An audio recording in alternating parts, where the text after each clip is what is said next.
नमस्कार, आप सभी देख रहे हैं दृष्टि न्यूज। मैं हूं आपके साथ अंजलि त्यागी। आइए रुक करते हैं आज की ताजा तरीन खबरों की ओर। मंत्री राकेश सिंह ने शहर की ट्रैफिक व्यवस्था को दुरुस्त करने के लिए शनिवार को पुलिस प्रशासन और नगर निगम के अधिकारियों की बैठक ली।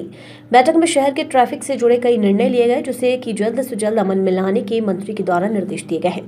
बैठक में मंत्री के अलावा विधायक अशोक रोहाणी, विधायक इंदु तिवारी, विधायक अभिलाष पांडे के अलावा महापौर जगत बहादुर अन्नू भी मौजूद रहे।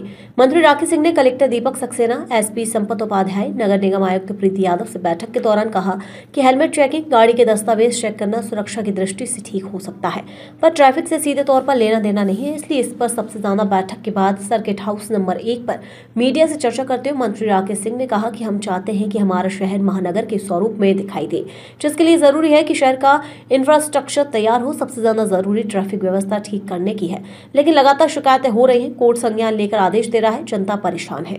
जनप्रतिनिधि के पास रोजाना अतिक्रमण और अव्यवस्थित ट्रैफिक को लेकर हर रोज शिकायतें आ रही हैं। यही कारण है कि जबलपुर के सभी अधिकारियों के साथ मिलकर सामूहिक बैठक हुई, जिसमें तय हुआ है कि शहर की यातायात व्यवस्था को लेकर वो सब कुछ किया जाएगा जो कि जरूरी है।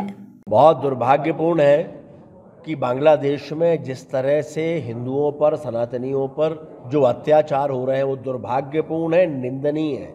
उससे भी ज़्यादा दुर्भाग्यपूर्ण है कि देश के भीतर वो तथाकथित धर्मनिरपेक्ष पार्टी के लोग, धर्मनिरपेक्ष आवाज़ उठाने वाले लोग इस पर मौन हैं।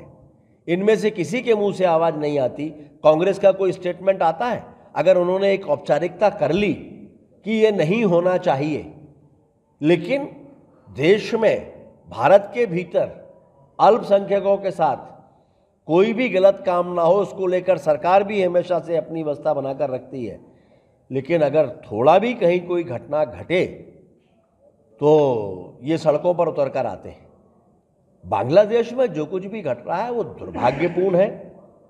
भारत ने बार बार इसको चेतावनी दी है, संयुक्त राष्ट्र संघ भी इसको लेकर लगातार चेतावनी दे रहा है। लेकिन इस तरह की किसी भी तरह की बातों को स्वीकार भारत नहीं करेगा। ये माननीय प्रधानमंत्री जी भी अपने स्तर पर कह चुके हैं। देश के भीतर भी जो ऐसे धर्मनिरपेक्ष दल अपने आप को कहते हैं, उनकी भूमिका भी स्पष्ट होना चाहिए कि आज जब वहाँ पर हिंदुओं पर अत्याचार हो रहे हैं तब आप मौन क्यों हैं?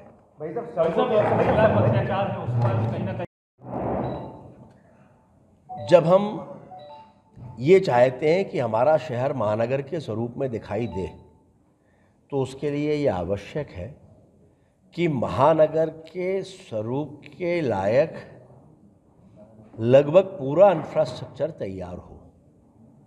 सबसे महत्वपूर्ण इंफ्रास्ट्रक्चर ट्रैफिक व्यवस्था का भी है, लेकिन लगातार शिकायतें हो रही हैं। अदालतें इसके बारे में आदेश दे रही हैं, जनता त्रस्त है। यहाँ सभी माननीय विधायक और पार्टी के पदाधिकारी, अध्यक्ष जी बैठे हैं। हर रोज शिकायतें आती हैं अतिक्रमण को लेकर, एनक्रोचमेंट को लेकर, ट्रैफिक की अव्यवस्था को लेकर।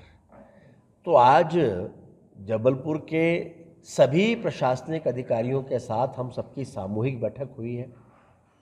सामूहिक बैठक में ये तय हुआ है कि जबलपुर के ट्रैफिक सिस्टम को सुधारने के लिए जो जो कुछ भी आवश्यक है वो सब कुछ किया जाएगा। इसमें अव्यवस्थित ट्रैफिक के साथ साथ नियम तोड़ने वालों पर कार्रवाई का मामला हो, या अतिक्रमणों पर सख्ती हो, या फिर व्यापारी व्यवसायियों को अपना व्यापार व्यवसाय चलाने में किसी तरह की कठिनाई का सामना ना करना पड़े, इसके लिए आवश्यक तैयारियां हों। ये सब कुछ प्रशासनिक अधिकारियों के साथ बैठकर बातचीत में तय हुआ है और मुझे उम्मीद है कि बहुत जल्दी इसके परिणाम दिखने लगेंगे।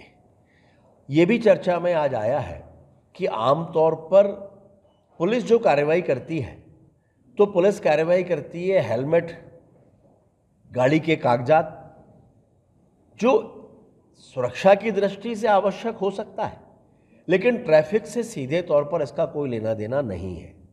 इसलिए ट्रैफिक तोड़ने वालों पर, ट्रैफिक के नियमों का उल्लंघन करने वालों पर कार्रवाई हो, इस दिशा में प्रयास होना चाहिए।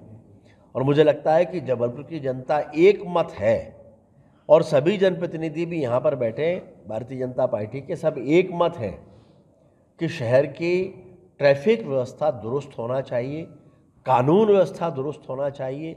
जबलपुर महानगर बनता जा रहा है, महानगर के स्वरूप में ये दिखाई देना चाहिए और उसको लेकर हम सब ने एक मत होकर इस बात पर सहमति दी है कि जबलपुर का ट्रैफिक सुव्यवस्थित हो। भाई साहब, जो ई रिक्शा है लगातार